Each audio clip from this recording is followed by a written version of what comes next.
Dawn comes thin and unsure over the Osage Hills. The grass whispers. A barn sweats a pale fog from its boards. Far off, a locomotive hoots and fades, leaving the hush of a prairie that has seen too much to be easily stirred. Out here, the wind is the first historian, dry, tireless, and sometimes cruel.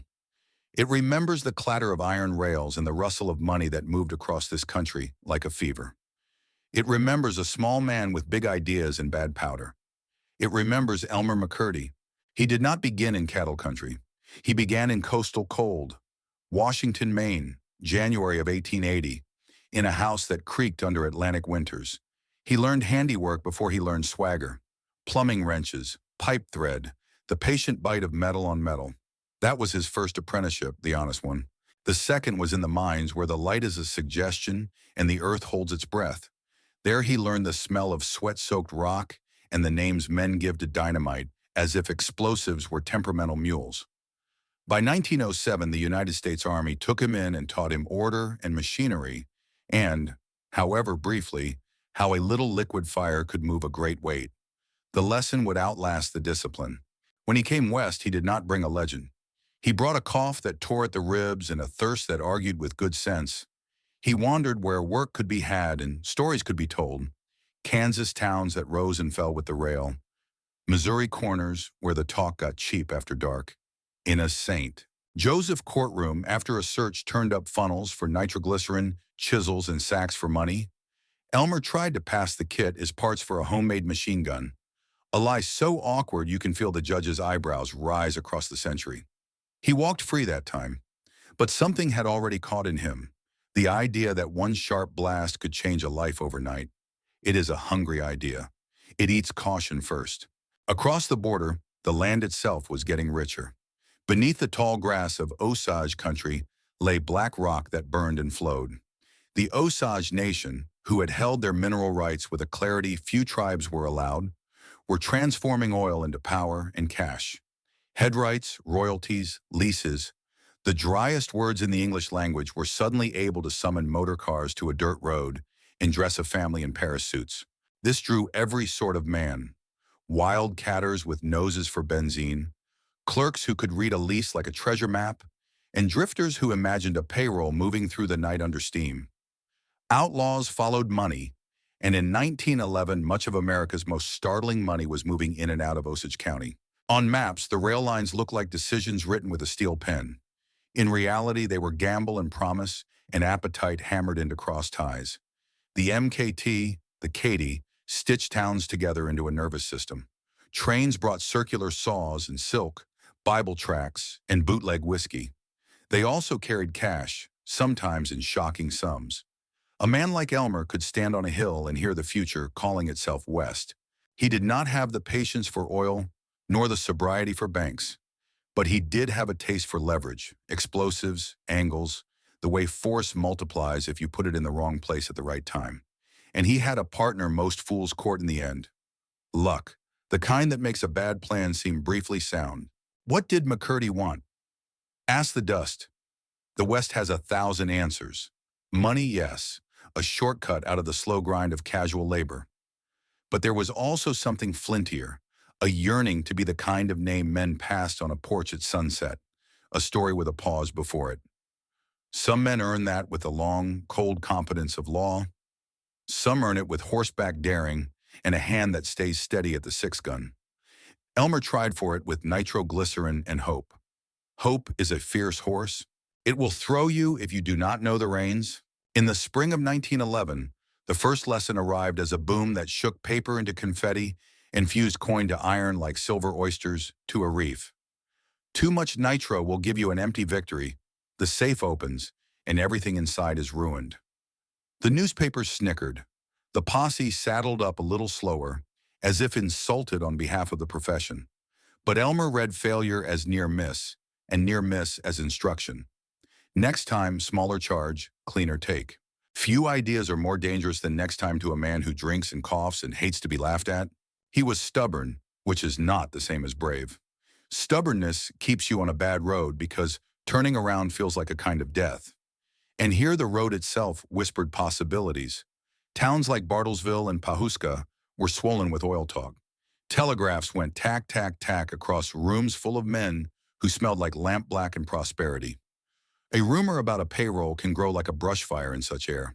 A rumor about which train carries it, well, that can send a small gang toward the wrong milepost at the right hour and convince them the night is with them. It is easy to be wise at a desk. It is harder under the slim moonlight of October when the rails sing and horses stamp, and one man swears he knows the schedule from a cousin who heard it firsthand. The West has been losing money to cousins since the day the railroad met the riverboat. Around this time, Elmer began spending nights where he could, on floors and in lofts, talking too fast and sleeping too little. The cough deepened. The bottle grew familiar. It is the oldest duet in outlaw history, bravado and ache. The one makes the other feel temporary. The Osage Hills don't care about either. They just echo what you shout. And Elmer was starting to shout, if not with words, then with a pattern. Foolhardy plan, borrowed horse, the stiff smile of a man who has mislaid fear. In the straight ledger of history, it is easy to list what comes next as bullet points and balances. But men do not live in ledgers. They live inside the noises they make and the silences that follow.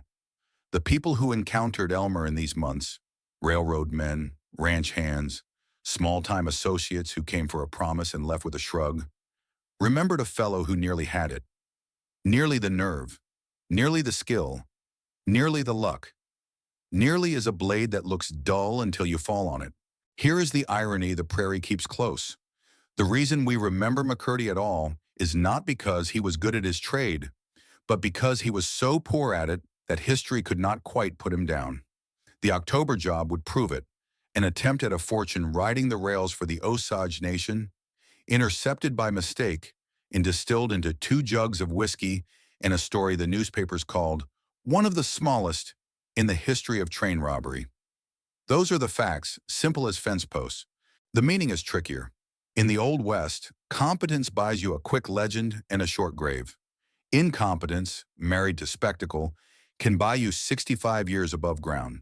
But that is still to come. Tonight in our story, McCurdy has not yet blundered into immortality. He is merely standing in a yard behind a ranch house, staring toward the tracks, listening for the line that will change his life. He shifts his weight. He coughs. He tells himself he has learned from the blast that shredded money like winter leaves. He tells himself this time the charge will be right, the timing precise, the train exact. The wind knows better. It has already counted the miles he will travel after his death and the nickels that will clink against his teeth in a funeral parlor. It knows the name of the fun house where neon will paint his face, the television crew that will tug his arm, the coroner who will read the copper jacket in his chest like a signature. But for the moment, the wind lets him have his secrecy. That is another mercy the West sometimes gives to men who are about to make their last mistake. Behind the scenes of this private bravado are the impersonal engines that make men like McCurdy possible. The railroad timetables with their pitiless numbers, the mineral headrights that turned Osage land into a magnet for both investment and theft, the quiet authority of an army posting that taught a drifter just enough ordnance to be dangerous, and the raw myth, older than any one outlaw, that a single good heist can rewrite a hard life. History will record the enlistment and the discharge, the arsenic and the autopsy, the place and the date. It will even remember the paltry sum that made him a joke. But before it remembers any of that, it will remember the sound at dawn. Rails humming, grass moving like breath, and a man telling himself that the next blast will open a door he can walk through smiling. The West has always listened to such men with a straight face. Then it shows them what they've really asked for. You can fault him for the bottle, for the lies, for not knowing where skill ends and swagger begins. You can even laugh. The newspapers certainly did, and they'll get their turn later. But if you stand in the Osage light long enough, if you watch fog tear itself on a fence post and hear a Katy whistle blow thin across miles, you may also feel a narrow sympathy. Not approval, not excuse, just the recognition that some people are built like misfiring engines. They sputter, they lurch forward, they smell of gasoline and hope. And every so often, just before they fail, they make a noise like triumph. That noise is what Elmer McCurdy is chasing as we close this first chapter. A clean detonation, a picked lock, a door swinging open onto wide money and a wider road. The wind shakes the grass as if stifling a laugh. It knows what the records will say. It also knows that sometimes the most unforgettable names on a frontier ledger are written in the column where loss is tallied. Because loss, when it refuses to lie still, becomes its own rough kind of fame. A name the prairie wouldn't forget, not because he deserved it, but because the machines and myths of his age were waiting for a fool with a match. And Elmer, poor, stubborn Elmer, had one in his pocket and a plan on his lips. By the time the grass browned under a harsher sun, Elmer had convinced himself that failure was only unpracticed success. He kept his kit in a canvas roll, chisels and punches rubbed bright with use, a siphon for nitroglycerin, caps and fuse, tools that looked like possibility until you laid them against a safe door at night. He had walked out of a St. Joseph courtroom earlier that year after telling a straight-faced judge that the funnels and sacks found on him were parts for a homemade, foot-operated machine gun. The jury, merciful, amused, or simply unconvinced, let him go. It is a detail that reads like farce until you realize how many small pardons line the road to a large mistake. He drifted south into territory held together by rails and rumor. Lenapah lay on the map like a thumbtack pinned to a larger plan. The St. Louis, Iron Mountain, and Southern cutting the prairie with a dependable timetable and the faith that freight will always be worth guarding. On a cold night near the end of March 1911, Elmer and two companions flagged down a train and shouldered into the express car. The safe sat there like a dare. Elmer crouched, worked in silence, and buttered the door seam with nitro the way a miner frosts a charge before a blast. Then he stepped back, lit the fuse, and offered up a prayer to math. It wasn't answered. The door didn't swing, it vanished. Paper money shredded to snow, coin welded into weird sculptures, the car reduced to splinters that glittered with failure. When the smoke thinned, the gang picked up what the explosion had not murdered, somewhere between $100 and $500 in silver, depending on which witness counted and how honest the counting felt, and fled into the night with pockets heavy and hearts light only because they were still beating. There are robberies that write themselves as warnings. This one read like a primer in what not to do with nitroglycerin. The newspapers, tuned to a certain frontier comedy, took their pleasure where they found it. A bungled blast made better copy than a well-planned theft. And Elmer learned the wrong lesson. Again. He told himself the measure had been off, that skill could still be wrestled from error if he practiced the craft with a steadier hand. But craft is a patient teacher, and Elmer was not a patient student. He nursed his pride with drink and talked himself back into courage the way a man rehearses a lie until it feels like memory. When September came down the tracks, it brought with it a different kind of target, a bank that slept shallow. The Citizens Bank of Chautauqua, Kansas, housed its safe inside a vault whose outer shell felt like invitation to anyone who trusted brute force over finesse. Elmer and two partners took a hammer to the rear wall for 2 hours, chipping and panting in the heat behind brick like men tunneling into a better life. They set a charge on the vault door and blew it clean through the bank's interior, a magnificent success in the wrong category because the inner safe stood laughing in the dust, untouched. Elmer tried a second charge. It fizzled, a small indignity with the teeth of a large one. Their lookout spooked and ran. The three men raked up the coins left out in a tray, about $150, and groped their way into the dark before the town's barking dogs could force the plot to its proper end. By morning, they were over the Kansas line. Elmer peeled away toward a friend's place near Bartlesville, nursing the embarrassment like a bruise that would not show on the skin. Here the facts thin into feelings the record can only hint at. The rattling cough he could not shake, the bottle he would not put down, the slack days in a hay shed at Charlie Revard's ranch, where the mind goes stubborn and circular. He told stories to the hired men and told himself a bigger one at night, that all he lacked was a clean chance. That is the favorite fiction of men who have already been given several and spent them like nickels at a traveling show. Still, even a cynic can lean on him for a moment. The Army had shown him how to set charges, but not how to measure judgment. Fort Leavenworth can teach a man to carry a machine gun, not to carry himself. Honorably discharged in 1910, he didn't step into a trade so much as fall into a fantasy, that explosives could do for character what discipline would not. The prairie kept offering stage sets to match that fantasy, A depot lamp swaying in a wind you could taste, telegraph chatter sewing together gossip and payroll figures, and always the whisper that money traveled by rail with only a timetable and a conductor's watch to protect it. Men in such moments imagine destiny when the word they need is logistics. Elmer began to gather the pieces in his head. A rumor about Osage royalties, huge sums that could set a man up into a fresh name and a clean shirt. A stretch of track near Okesa where the country unrolls flat enough to see trouble coming. A small gang ready to be impressed by a fellow who sounded like he knew his way around powder and clocks. The mathematics of the thing, charges, horses, miles, looked neat from a distance. Up close, in a body plagued by cough and whiskey, the numbers wobbled. After Lenapah and Chautauqua, he should have changed the problem. Instead, he erased nothing and tried again, pressing harder on the pencil as if force could improve arithmetic. Meanwhile, the era itself was growing a taste for spectacle that would feed on him later. Traveling carnivals had discovered that the public's appetite for crime extended beyond headlines. Men and women would pay to cluck their tongues at wax assassins and glass-eyed desperados posed with rifles under painted banners. Morality, it turned out, could be purchased for a nickel and enjoyed between a Ferris wheel and a sausage stand. That sensibility, the one that turns a misdeed into a ticket and a corpse into a commodity, was already alive and working its way west. It did not invent Elmer. It merely waited for him to fail in a way that could be boxed and hauled.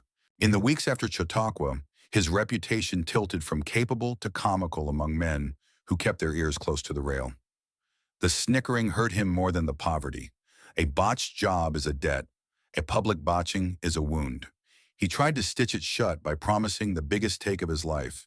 A train stuffed with Osage money, a shot at fortune so direct that no amount of mockery could follow him through the door once it opened. He would be the man with the plan who put the right charge in the right place at the right time. He would blot out the laughter with a ledger entry that read like thunder. He would be, if not respected, at least no longer ridiculous. This is where history leans in and asks a quiet question. What makes a man double down on the very flaw that is undoing him? Pride, yes. Need, certainly. But there is also the narcotic of almost, how near success can feel loud enough to drown out sense. Elmer had felt the safe give beneath him once. He had seen a vault door leap like a spooked colt. He had trotted through confetti that used to be cash. That heady second, the one between the bang and the realization, can addict a man who has never felt a crowd cheer him honestly. It is applause without witnesses, triumph without consequence.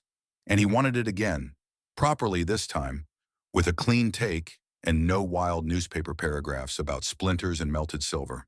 He slept in hay and woke with a dry mouth and a plan that looked smooth from the comfort of a blanket.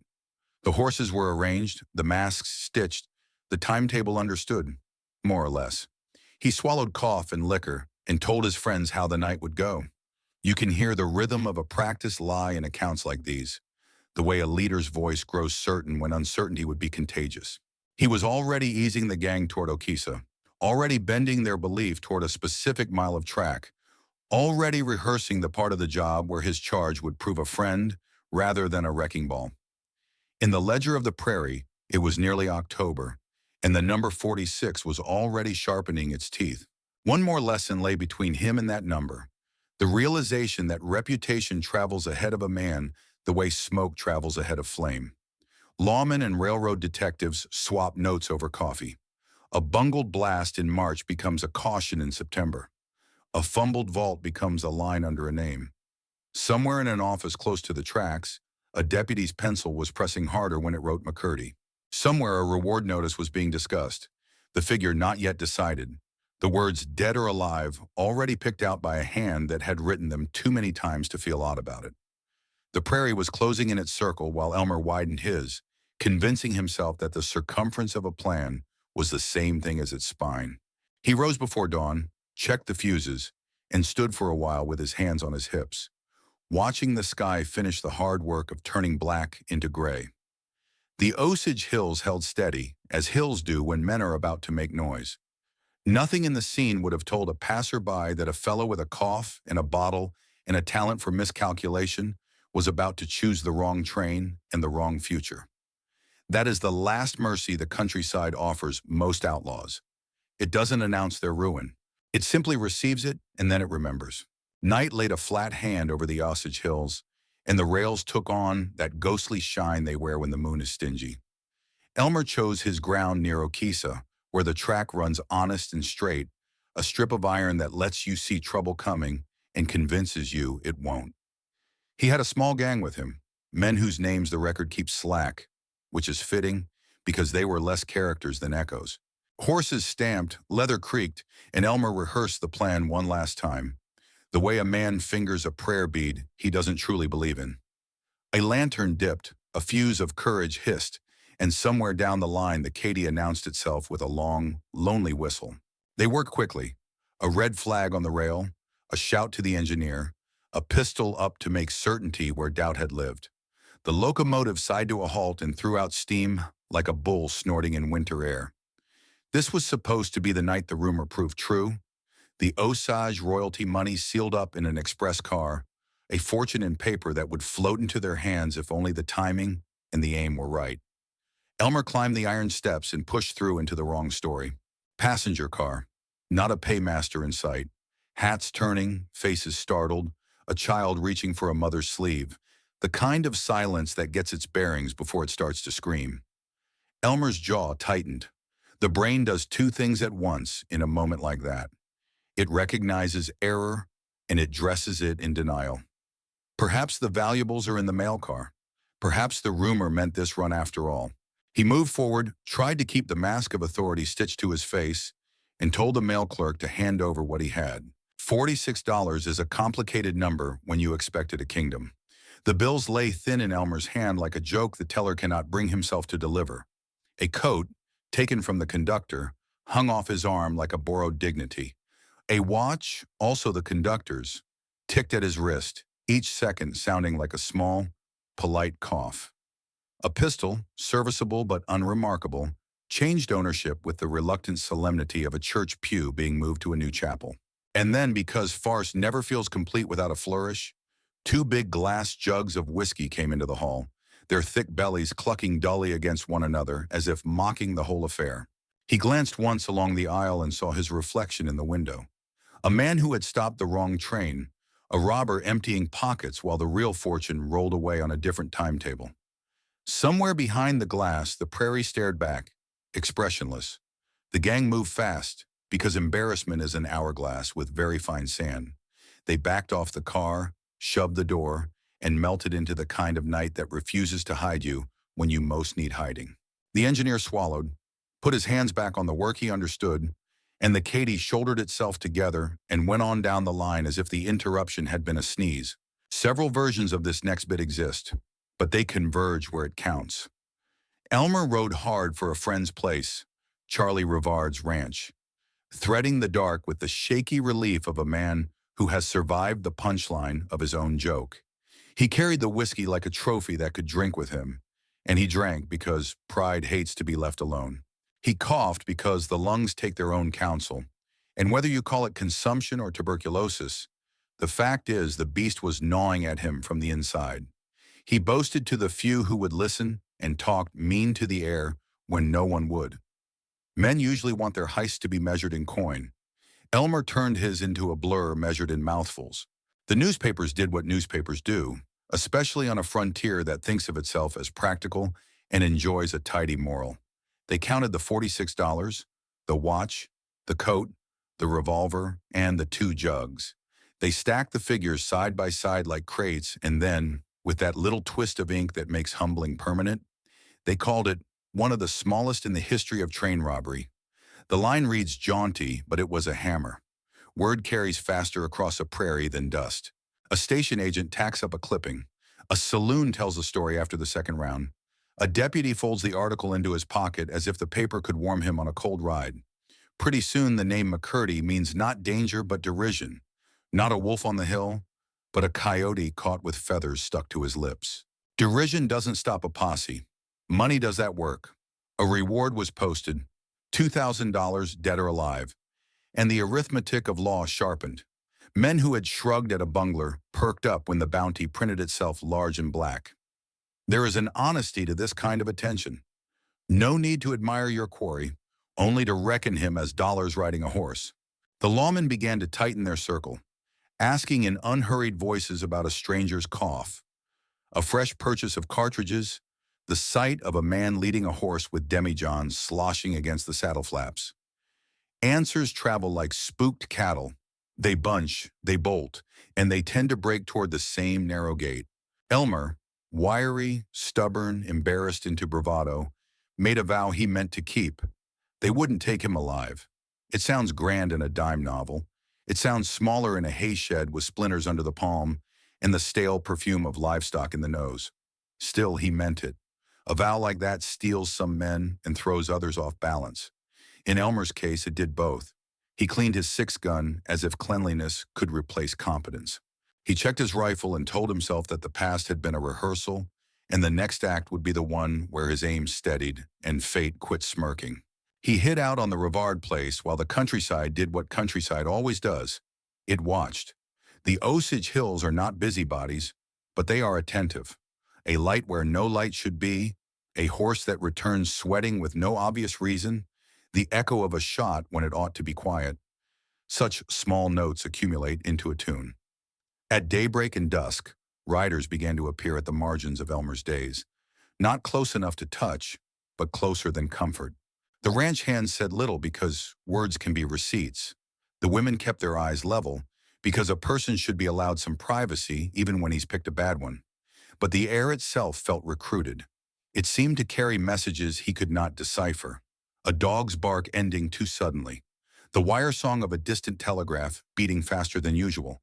A pause between church bell strokes. That cough made a metronome out of his nights. He tried to drown it with the whiskey he had stolen, which is a frontier parable too old to need retelling. A man uses his spoils to purchase the means of his own undoing. He fell asleep in fits, woke in jolts, and dreamed in flashes of track and steam, and the face of a conductor measuring him, not with fear, but with a sort of practical disappointment. In saner hours, he may have imagined putting the watch and coat in a sack and leaving them by a fence post as restitution, an apology no one would accept, and that would do no good to give. But bravado never sleeps long. It jostled him awake and dressed him in defiance again by noon. The law had patience. Deputy Bob Fenton, his brother Stringer, and Dick Wallace didn't need him to break cover. They needed only to keep shrinking the map of places where he might be. They spoke to a few men and to a few women. They drank coffee that tasted like tin. They rode with the easy seat of men used to hours in the saddle. And when a whisper from the Revard place stopped being a whisper and became a likely fact, they chose dawn, because dawn is the hour when a man is most himself and least ready to prove it. Meanwhile, the newspapers kept the little drumbeat going. A failed robber, a cough, a bottle, a promise to die before surrender, and that number, 46, echoing through paragraphs like a bell that had been rung once. Well, and couldn't stop vibrating. You can almost feel the ledger of fate setting up its columns. On one side, a pitiful haul. On the other, a costly pride. Tally them together, and the sum points toward a hayloft with poor insulation, a rifle propped against a beam, and breath that fogs in the October cold. Elmer sharpened himself on the only wheel he had left. He sorted cartridges with the tenderness of a man setting type. He tested the swing of the rifle's lever and told his hand to remember smoothness, because smoothness reads as certainty to a foe who is watching. He rehearsed the long, slow draw from waist level as if a six-gun could improve a story the newspapers had already finished telling. Above all, he nurtured a useful anger, the kind that flares enough to keep the heart from collapsing into shame, but not so hot it burns through caution. Whether he succeeded at that balance is something the next hour would decide, not him. Toward morning, the wind began its old work, sifting the last of night from the barn boards. Somewhere in the yard, a horse stamped twice and then fell still, as if it too were listening. The Fenton brothers and Wallace had taken their positions by then, steady men making measured decisions in a pale light. Inside the loft, Elmer felt the shift in the air that tells even the most careless soul when he is not alone. He stood up slow, the way a man does when he no longer wonders if trouble is coming, but only how close it stands. He did not reach for the whiskey. He reached for the rifle. Day was getting its color when the first shot cracked the morning. The Osage Hills, in their usual quiet way, added the sound to their memory and waited for the rest. The first shot tore the quiet in two, the way a spade splits dry sod. It was answered almost at once, measured, disciplined, not the panicked rattle of men surprised, but the deliberate reply of lawmen who had planned for this hour and chosen it carefully. October light was only beginning to sift through the boards when the Fenton brothers and Dick Wallace took their marks. One to the fence line where frost clung to the wire like ash, one behind a stack of weathered posts, one low in the broomweed, all three with their hats pulled down and their breath lifting in small pale ghosts. Inside the loft, Elmer McCurdy fired again, the muzzle flash stamping his position like a brand. From the yard came voices, calm and flat as ledger entries. "Come out quiet." A pause. "Hands where we can see 'em." Another pause, longer, thoughtful. Men who have done this work before do not like surprises. They prefer patience, which is simply courage with a pocket watch. The barn gave no answer beyond a cough that could have been a man's, or could have been the loft choking on dust, and then the rifle in the dark cracked once more. That settled the argument. The law returned fire in a slow, regular cadence, as if reloading were punctuation in a conversation they meant to finish with a period. The shooting had a rhythm. Elmer's gun flared, quick, raw, slightly high, and the deputies answered with a steadiness that suggested each had chosen a post and a window and intended to work it until the boards gave up his man. It wasn't the powder-choked chaos the dime novels like. It was an hour of men doing arithmetic, distance, angle, sight picture, while the morning gray turned honest and the hay began to glow gold in the loft. Between the reports, you could hear the small domestic sounds of a ranch yard. A bucket settled on its hoop, somewhere a hen complaining, a hinge making one tired sound, and then thinking better of it. The world has a habit of going on with its chores, even when men are counting down to their last breath. McCurdy had promised not to be taken alive, and he worked at that vow with a stubborn discipline that had been missing on the rails. From the loft, he kept up his pattern, 2 shots spaced like footfalls, a longer silence, a single snap aimed low. He might have been conserving cartridges, he might have been listening for positions and trying to cut angles. Whatever his strategy, it carried the bitter competence of a man who, facing the end of his own joke, is determined to deliver the punchline in a strong voice. When he paused, the deputies called again, not pleading, not even hopeful, simply offering the ending that spares paperwork. "Come out now and show your hands." The barn answered with splinters. A few accounts years later said Stringer Fenton brought a Luger to the fight, a souvenir automatic whose flat bark sounded different from the country rifles and Colts, and that one of those short, fast rounds found the outlaw's chest. Others said the shot that mattered came from no special pistol at all, only from the patience of men who know a doorway will eventually ask a head to cross it. Memory is a tricky accomplice. It likes to add a little shine to the badge and a little composure to the condemned. What is plain is this: the muzzle flashes in the loft stuttered, changed their angle, hesitated, and then stopped. A rifle clattered on planks. The deputies waited, long enough to be certain the quiet was not a trick, and then eased forward with the careful steps of men who understand that stillness can be bait. The loft smelled of hay and old thunder. Dust whirled in the light like tired birds. Elmer lay on his back as if he had been trying to catch his breath and found he no longer owned it. The cough had left his chest raw. The bullet had written its brief, decisive sentence across that same page. Near him, a 6-gun lay where a hand could have reached it, and a rifle leaned against a post as if it had lost its nerve. In a corner, crowded out by the fight's business, were the poor trophies from the wrong train. A coat that didn't fit him, a watch that ticked with an indifferent air, 2 glass-bellied jugs with their corks settled, the liquor inside catching a thin stripe of sunlight and glowing like sap. The sight struck one of the men with that odd blend of pity and irritation officers sometimes feel at the end of a long pursuit. All this noise for so small a haul, all this work for a fellow who had never been the man the rumor promised.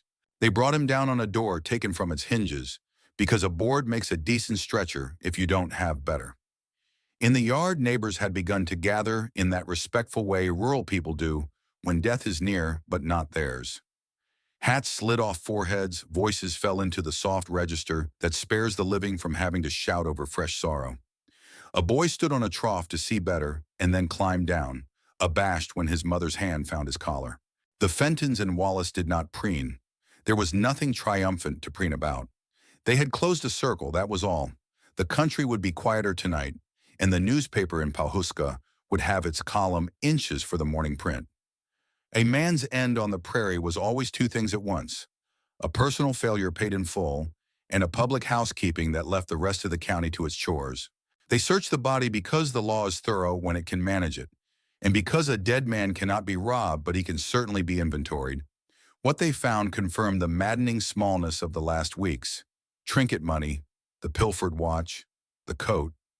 No thick stack of notes, no payroll, no reason to have pulled a passenger run out of its own quiet except bad information and worse pride. The reward posters would get stamped and filed and sent to whomever disperses such things. The figure, talked of in talkative sums, would be settled according to whoever's desk the paper arrived on. Life in the county would tilt back upright. Word went out by horse, wire, and curiosity. By midday, the story was trotting from mouth to mouth, how the outlaw who blew safes too hard had finally met something that could not be argued with, how he'd kept his vow and saved the county the spectacle of a trial, how the deputies had behaved with a mixture of caution and resolve that the newspapers always praise after the fact, as if that could be taught and not merely learned by living long in such country. Somewhere, a headline was being thought up that would make the whole business seem clean. Desperate outlaw slain in barn loft, or McCurdy falls after our gun battle. The copy that followed would adjust itself to the weather of the editor's mood, wry, sober, or blood-warm, but the bones of it would be the same. October, Osage Hills, a barn, and a vow fulfilled in the worst way. The ranch yard settled back into itself the way a pool regains its face after a stone is sunk. One of the Fentons, no one later remembers which, ran a palm along the barn door as if smoothing a wrinkle that refused to lie down. Another man tied the jugs to a saddle, an awkward chore that made the glass cluck and drew a small, unwilling smile from the group. Work has to be done even in the presence of the dead, perhaps especially then. The body would ride to Pawhuska, to Johnson's place where furniture and undertakings shared a storefront, because in frontier towns the business of seating the living and settling the dead often share one ledger and one bell. The undertaker would do what men in his trade do: tally, prepare, wait for family who might not come. But that belongs to the next chapter. For now the prairie wrote the memory down in its terse script. This is where a man chose his last corner. This is where he held to a poor promise with a tenacity that might have saved him on a better day and a better life. This is where, for an hour, the world narrowed to the width of a rifle barrel and widened again into ordinary chores. Stock to be watered, fences to be mended, a coroner to be telegraphed. There is mercy in that ordinariness. It reminds the living that a single morning, no matter how loud, is still only a morning. By nightfall, the barn was a barn again. Hay sweet in the rafters, mice rustling like paper in the corners, the dark arriving with its usual patience. The neighbors sat at their tables with plates that tasted of work and salt. Somewhere a boy told the story too quickly and was told to slow down. Somewhere a woman drew the shade with a firmer hand than usual. In town, a printer set type with careful fingers, inking the words that would turn a fight into history. He paused a moment before the last line and listened to the press breathing, a great old animal that had eaten stories like this for as long as men had brought them. Then he leaned back in and gave the machine more food. As for the men who had tightened the circle, they rode home without speeches. The gait of a horse after such work is a sermon all its own, steady, unadorned, decisive. They would sleep and wake and do it again someday, because the frontier keeps accounts, and someone else would surely write his name in the wrong ledger before winter. They left behind a barn door newly hinged and a stain in the loft that would darken with each cold night until it became just another mark among 100 agricultural accidents. Only the prairie would remember the report of that last shot with real accuracy, because the prairie keeps sound better than paper does.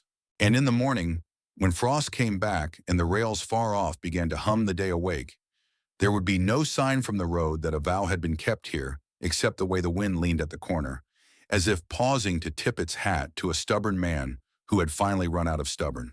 They hauled him to Pawhuska on a makeshift bier, the kind of door a home hardly missed, the kind of door a body hardly noticed. Johnson's place sat on a main street that carried two trades under one roof, chairs for the living and arrangements for the dead.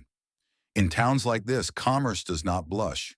A man who measures dining tables by day can measure coffins by dusk, and nobody thinks it strange. Joseph L. Johnson, undertaker by practice and temperament, took custody, set his jaw against the smell of travel and dried blood, and went about the quiet craft that keeps the living from staring too long at horror. He shaved the face, set the features in that exhausted calm the bereaved long for, and reached for the era's longevous cure, an arsenic-based preservative, the strong medicine embalmers favored when no next of kin were known, and time was the only certainty. Between artery and vein, Johnson traded the outlaw's hot blood for something colder and far more patient. The work would keep Elmer McCurdy ready for a claim that never came, for a bill that was never paid, and for a future no one in Pawhuska could have guessed. Days find their own routine in a funeral parlor. The bell rings for chairs, the bell rings for mourning, the bell rings for men who stand at the threshold and remove their hats because grief is the only thing that slows a frontier afternoon. Johnson waited for family the way a hunter waits for rain, with conviction and poor odds. Weeks unspooled, then months. The county's telegraph keys stayed impersonal. No one wrote to claim the man. Johnson had sunk time, skill, linen, and preservative into an outlaw whose only honest quality was his silence. At some point, practicality, which is the prairie's harsh courtesy, made its case. He dressed the corpse in street clothes, placed a rifle stiffly in its hands, and propped it where the public could stare without stumbling into their own shame. 5 cents bought you a look at the Embalmed Bandit, sometimes the Oklahoma Outlaw, sometimes the mystery man of many aliases. Names tried on him like jackets, each a little too large. People came. They always do. They stepped in out of the wind, a nickel clacking on a counter, and gazed at a man life had made small and death had made curious. The nickels did not insult Pawhuska. They kept the ledger straight. A traveling man in a check coat asked one afternoon how long a body preserved that way could last. Johnson, who wasn't inclined to brag about craft that kept him up nights, said only, "Long enough." The word turned out to be prophetic. Even as formaldehyde was supplanting arsenic in big city mortuaries, the old method held its ground out here, rugged, toxic, and stubborn as lead paint. The same chemistry that made embalmers wary would keep Elmer's face from dissolving into the same prairie dust that had flavored his last breath. We imagine history moving in clean lines. It more often arrives in fluids and stains, seeping into places you meant to keep untouched. By 1916, a pair of men stepped into Johnson's office with the sure-footed grief of kin. One claimed he was Elmer's brother, the other nodded solemnly, handing over papers with the neat triumph of men who have found a legal word that opens a locked door. They had consulted the sheriff, secured permission, and spoken the kind of phrases that make an undertaker's life easier. Proper burial, San Francisco, family. Johnson, a businessman of his time, knew when resistance turns into mere ceremony. He released the body. The train car that received Elmer did not point west. It rattled north, to Arkansas City, Kansas, and then to the Midway. The brothers were not brothers. They were James and Charles Patterson of the great Patterson Carnival shows, and they had come for a moneymaker. Hardened by arsenic, dressed for company, famous enough for a banner. McCurdy's afterlife had just found its manager. Carnival talk dresses cruelty and laughter. On the lot, under ropes that smelled of tar and rain, the Pattersons framed him as the outlaw who would never be captured alive, which was true in the way a cruel pun is true if you don't mind its edge. He stood or lay, depending on the season and the barker's preference, while nickels gathered like hailstones in a tray. The showmen knew their public's appetite, wax desperados with painted bravado, and one real corpse among them like a kernel of grit and sugar. People study the dead with the same curiosity they bring to meteors and scandals. Brief, brilliant, and not their fault. The calliope bounced cheerfully through it all, as if music itself were innocent. For 6 years he toured with Patterson's outfits, a specimen in a coat that never warmed him. The myth of the frontier was becoming retail. In 1922, the enterprise changed hands. A promoter named Louis Sani, restless, shameless, and keenly attuned to the moral theater of crime education, took McCurdy into his traveling museum of crime. Under Sani's banner, wax figures of Jesse James and Bill Doolin stood in frozen tableau, while a storyteller pointed to the one exhibit that breathed once, the real outlaw mummified by time and chemistry. The patter promised edification, see the wages of wickedness, shun the bottle and the six-gun. The crowd didn't mind the sermon if they got their gasp. McCurdy became a teachable moment in a canvas cathedral where righteousness cost a ticket and the exit past the concessions. When the Trans-American Foot Race set out in 1928, 3,000 miles of pavement and pride from Los Angeles to New York, Sani's sideshow shadowed it like a hymnal following a revival, lightening men's wallets a nickel at a time, while the runners moved through towns hungry for their own reflection in a national mirror. America was learning to tour itself then, to turn railheads and crossroads into souvenirs. A mummified outlaw fit the mood embarrassingly well, a portable morality tale, shrunk to a manageable size, shelved between the world's tallest man and a snake charmer. The runners blistered eastward. Elmer, steady as a milepost, let the country pass him by. The 1930s arrived with their hard-cheeked realities, which only increased the market for spectacle. An exploitation showman named Dwayne Esper picked McCurdy up for a time to hawk a film called Narcotic. In theater lobbies, he propped the corpse and told the crowd they were looking at a dead dope fiend, shot down after robbing a drugstore to feed his habit. The skin's leathered shrinkage, an arsenic artifact, was waved like evidence of sin. Esper sold not truth but sensation, and if the public mistook chemical desiccation for immoral, that was the public's business. People filed past in their good hats and their hard times, carrying opinions like church fans. The film rolled, the lobby emptied. The body waited for the next performance as patient as only an object can be. By then, whatever tenderness had survived the hayloft was gone. The corpse had been handled, boxed, unpacked, and christened anew in each town, as if names could keep it from being just itself. Even the caretakers, promoters, barkers, managers came and went, while McCurdy remained, an asset in inventories that always needed sharpening. The Museum of Crime's breathless captions, the Midway's comic gravity, Esper's sham righteousness, each used him as a mirror tilted toward the crowd. And the crowd saw what it wanted: warning, amusement, disgust, relief that the dead man on display was not theirs. If you squint at this procession, you can read it as a parable about America's young century. Science offers a preservative. Commerce repurposes it. Religion borrows the result for scolding. Entertainment sells tickets to the sermon. Behind it runs a planar current, the speed with which we will convert a man's end into our afternoon. In Pawhuska, the bell had rung for chairs and for mourning. On the road, it rang for receipts. What did Johnson think years later when he heard, as men in the trade always do, that the Embalmed Bandit he prepared had become a marquee?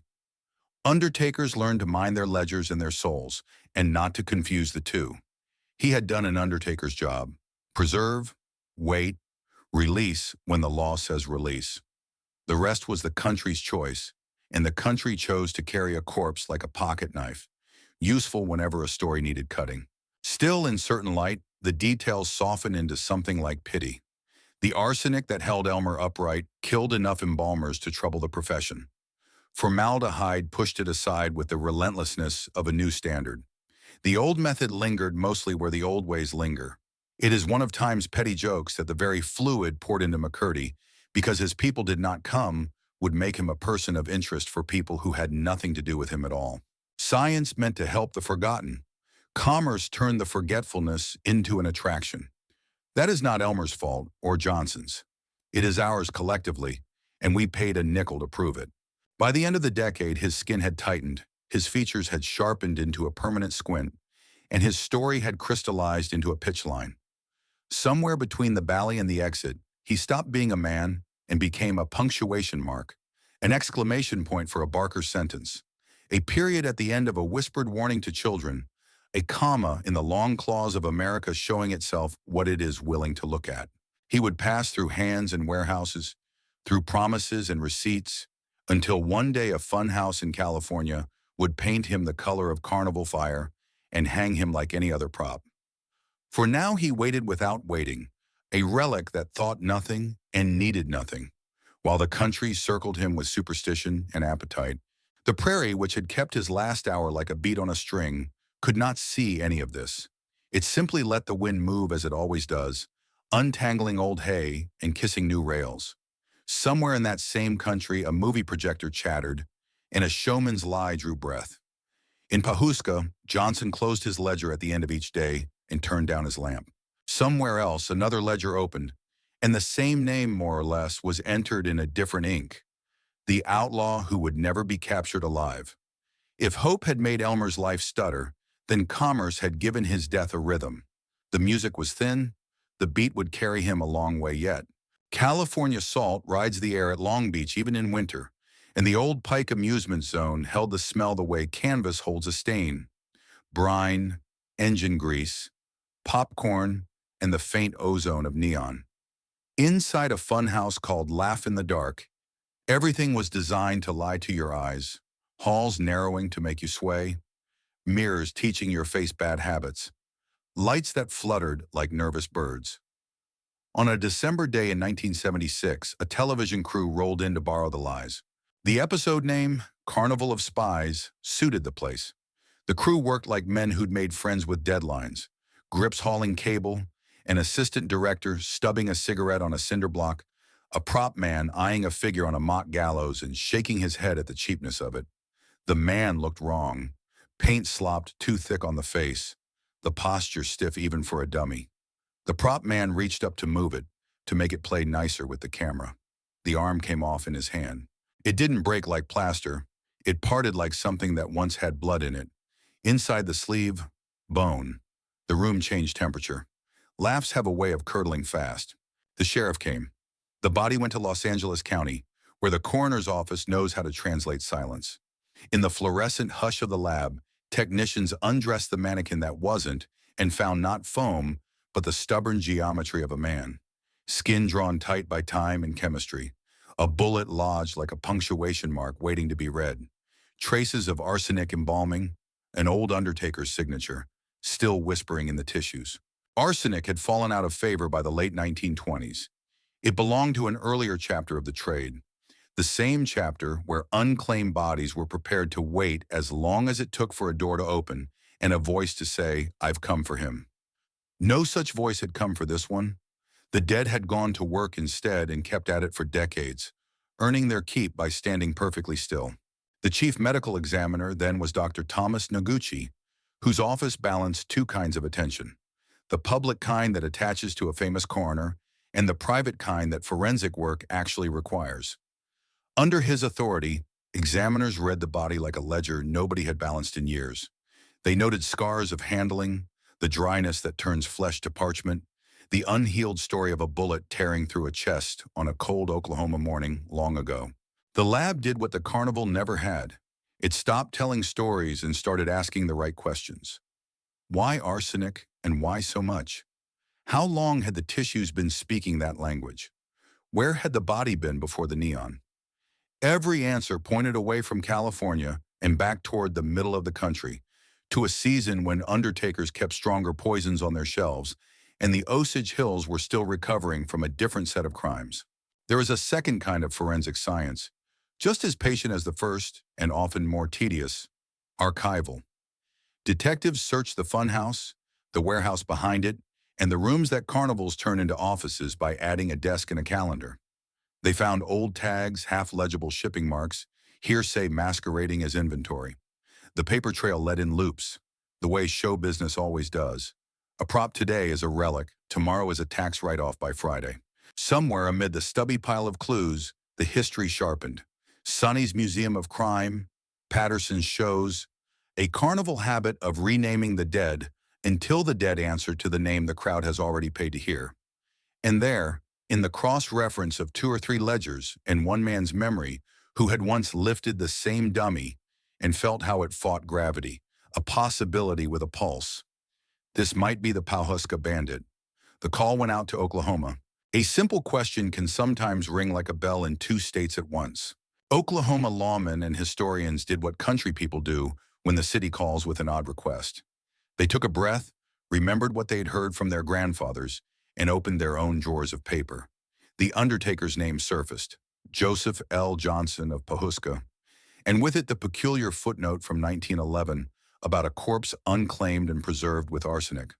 The deputies' recollections, Bob Fenton's name, and Stringer's Luger, were already press-polished into local lore. Details from newspaper clippings, museum lists, and carny contracts began to braid together until the strands pulled tight and the knot held. The man from the funhouse had once been a living outlaw. The outlaw had once coughed in a hayloft and promised that he wouldn't be taken alive. The promise had been kept and then broken in a different key. The man had traveled more widely as a corpse than most families did with paid tickets. He had a name, Elmer McCurdy. What happens next is the sort of thing America still knows how to do when it tries. The county that had seen him die agreed that the county ought to lay him down. In April of 1977, the procession wound through Guthrie like a sentence finally finding its period. 300 people came, not to celebrate a bandit, not to scold one, but to restore to a human story the single grace that should belong to everyone who ever breathed. A place to stop. There were ministers and lawmen, newspapermen, and the sort of townspeople who carry institutions by showing up for them. The casket rode heavy, not because arsenic weighs more than blood, but because the years do. At the Boot Hill section of Summit View Cemetery, neighbors to notorious men and ordinary ones, the grave waited. When the box was lowered, workers poured concrete 2 feet thick over and around it, a seal and a vow and a lesson besides. You can't carnival a man forever. Not here. Not any longer. If you walk that hill in a certain light, you can almost hear the competing narrators going quiet, one by one. The barker, the headline writer, the dime novelist, the funhouse electrician checking a bulb in a mouth that has nothing left to say. What remains isn't exoneration. It isn't even forgiveness. It's something older and less tidy, the acknowledgement that a life can be both small and instructive, foolish and unforgettable.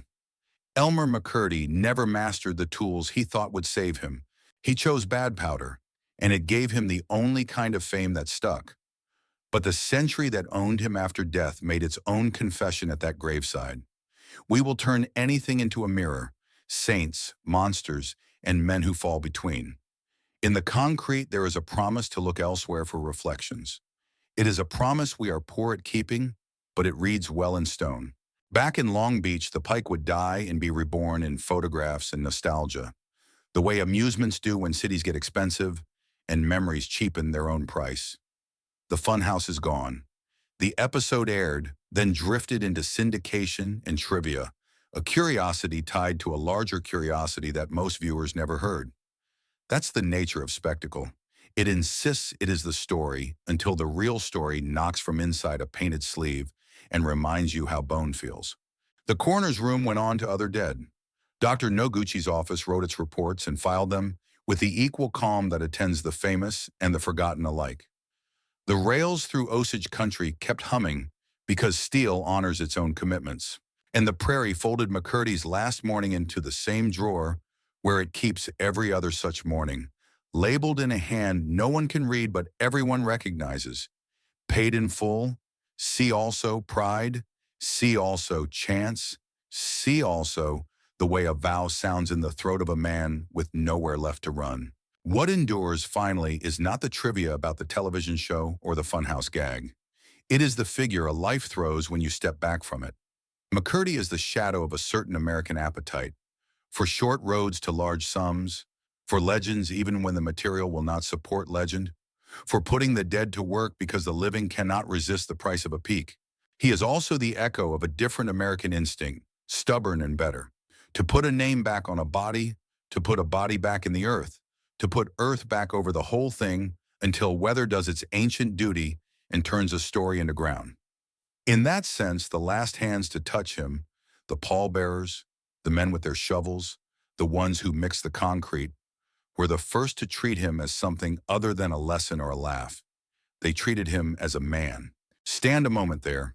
If you ever pass through Guthrie, wind comes across that hill with the same dry authority it had in 1911. You can see sky in every direction, the kind that convinces a fellow the world is bigger than his plans. If you listen long enough, you might hear a train's faint talk where the rails still keep the day's schedule. The sound seems to ask a question and answer it in the same breath. What was he to us? A caution, a curiosity, a proof that the country can be both mercenary and merciful. What are we to him? Latecomers who finally learn to keep still, and when you turn away, the ground will hold you to account as it holds him to rest, a stricter mercy than any Barker ever offered, and the only one that lasts.